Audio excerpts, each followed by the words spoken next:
Police in the Midlands want people affected by maternity care issues to come forward and give evidence after a public call was announced today.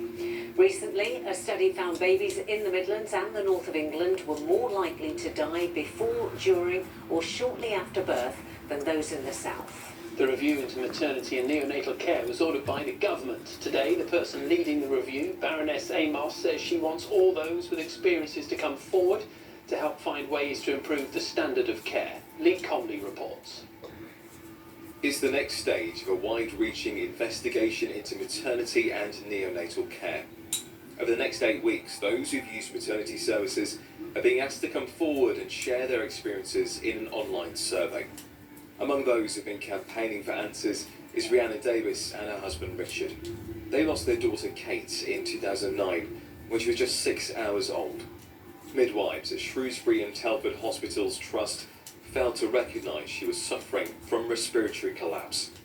And an inquiry found some 201 babies and 9 mothers could have survived over the space of 20 years if the Trust had provided better care.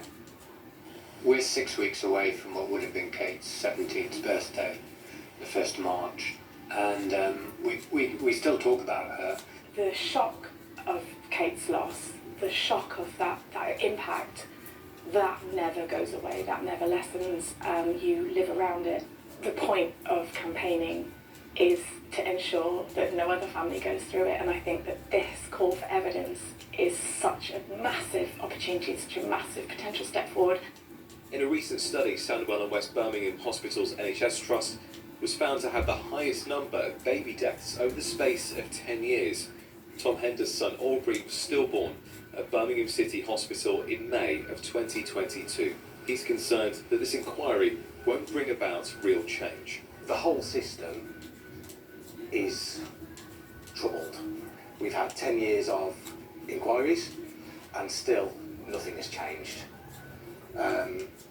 The system needs to be looked at as a whole system, and we believe that a public inquiry is the only thing that can address the issues. 14 years ago, when the then government said that they were going to halve the number of maternal deaths, those deaths have gone up by 20%. So we have to get to the bottom of why this is happening. That's why it's so important to hear from everyone. The survey closes on the 17th of March, with a report due in the spring, which will then lead on to a set of national recommendations.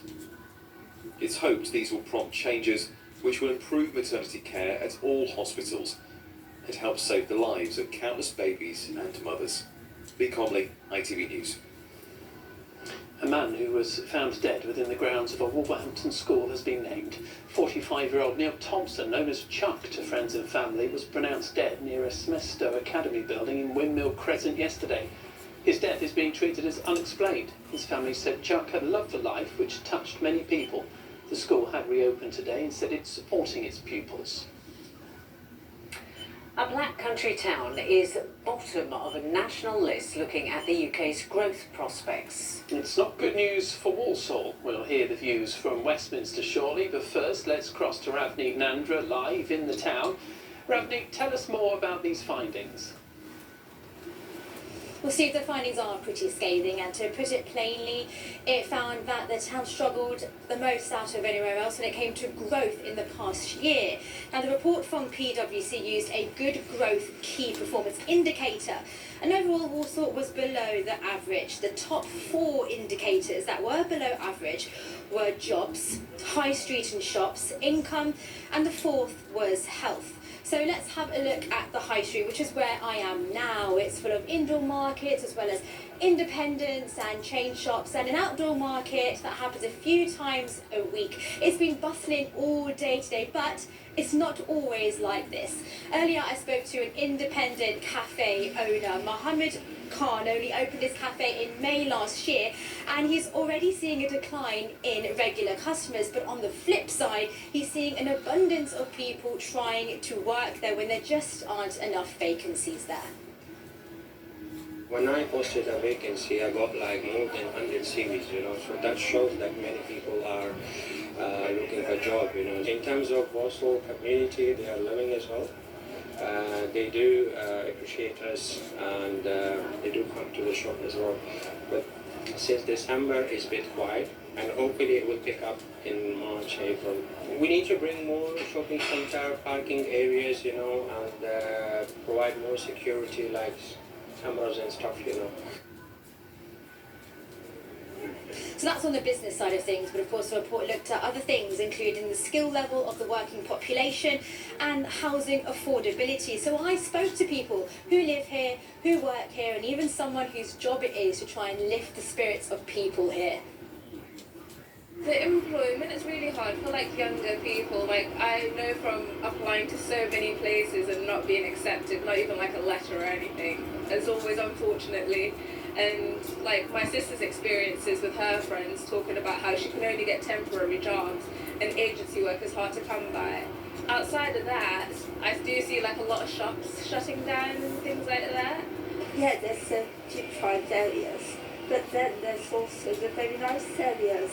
You've got the parks, like obviously, it's just absolutely lovely. So, yeah, it's like enough, really, like a lot of other town cities. I mean, I've been coming to Walsall now probably over 30 years, and it has declined since recent, especially after COVID. But I used to find like it was a dark cloud over this particular town. You maybe have to work harder because my job is to make people happy. And when people are sad, it makes their job really hard, you know. Well, I think I feel a little bit sad because I used to live in Walsall and you know, it was a lovely place. But what's the council actually saying about this report? Yes, and we approached Walsall Council multiple times today and they gave us a statement. In it, it said, we continue to work to raise Walsall's profile regionally and nationally to secure much needed investment. Working with our partners across health, enforcement, education and skills, we have laid out our We Are Walsall 2040 plan to help tackle these inequalities across the borough.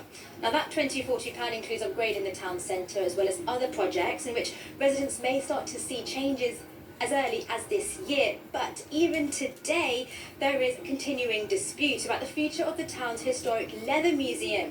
Now about 3,000 people have petitioned to try and stop it from not moving. There's a meeting today and we'll be waiting on that outcome. So are we to see a very different Walsall in the coming years? We are just going to have to wait and watch.